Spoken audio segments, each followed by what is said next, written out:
We can hide in our rooms and drink and eat. But no, we can't do that because we know that Allah is watching. So this is a training session for us to be always conscious of Allah subhanahu wa ta'ala for the whole month and the year afterwards.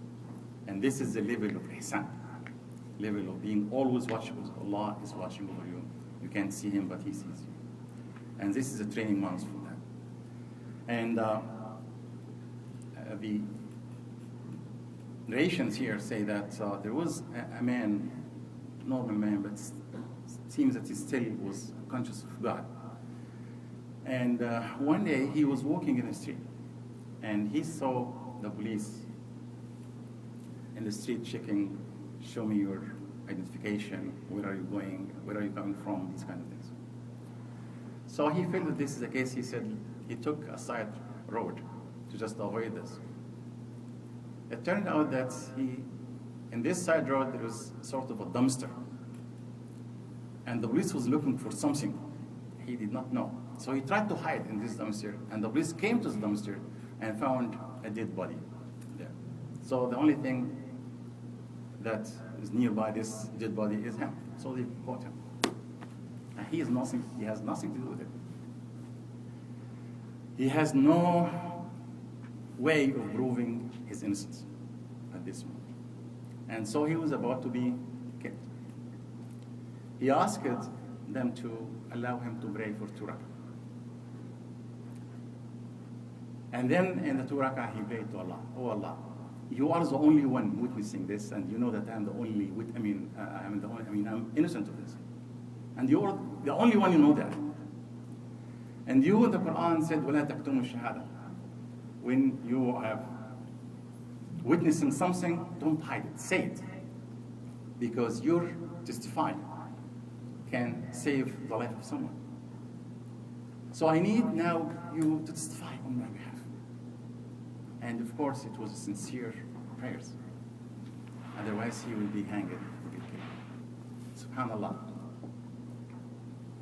In no time, someone came rushing to the court and saying, I'm the one who killed the person.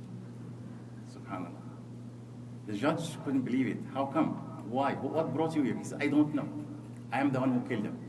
SubhanAllah. Allah just pushed the guy to the court to say the truth about he is the one who did it and saved the life of this person.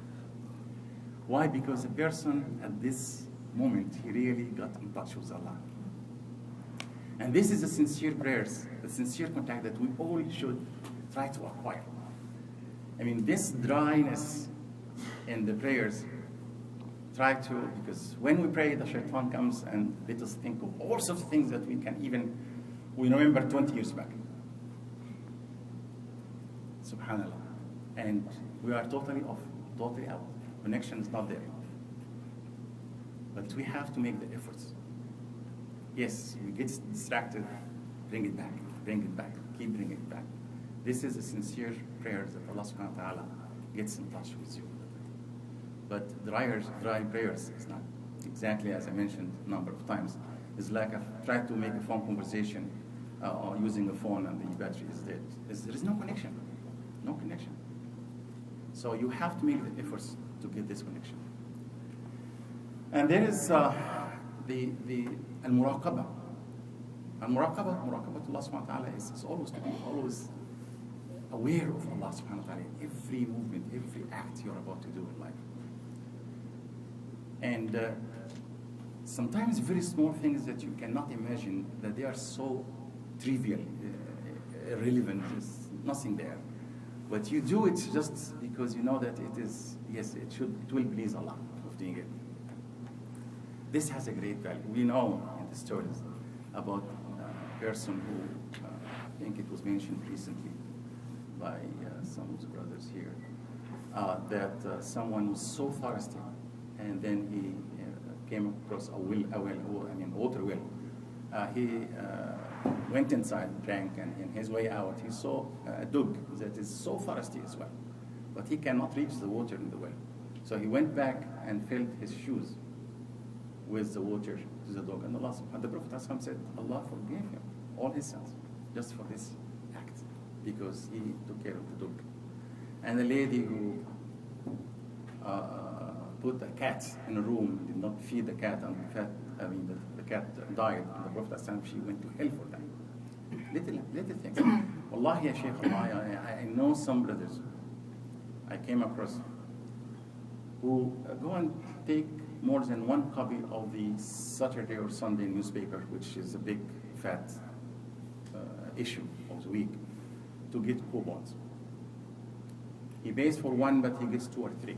Why is that? Well, there's a lot of free things in these coupons. No conscience of Allah. Some who go and buy something from garage sale, and they feel that it is in good condition, returnable, they take it to the stores to return it and get brand new ones. SubhanAllah. Where is God here? We have to be conscious of this. Wallahi, there is an email that came to me with an Imam, Egyptian Imam, that some Islamic center in London invited him to lead the prayers in Ramadan.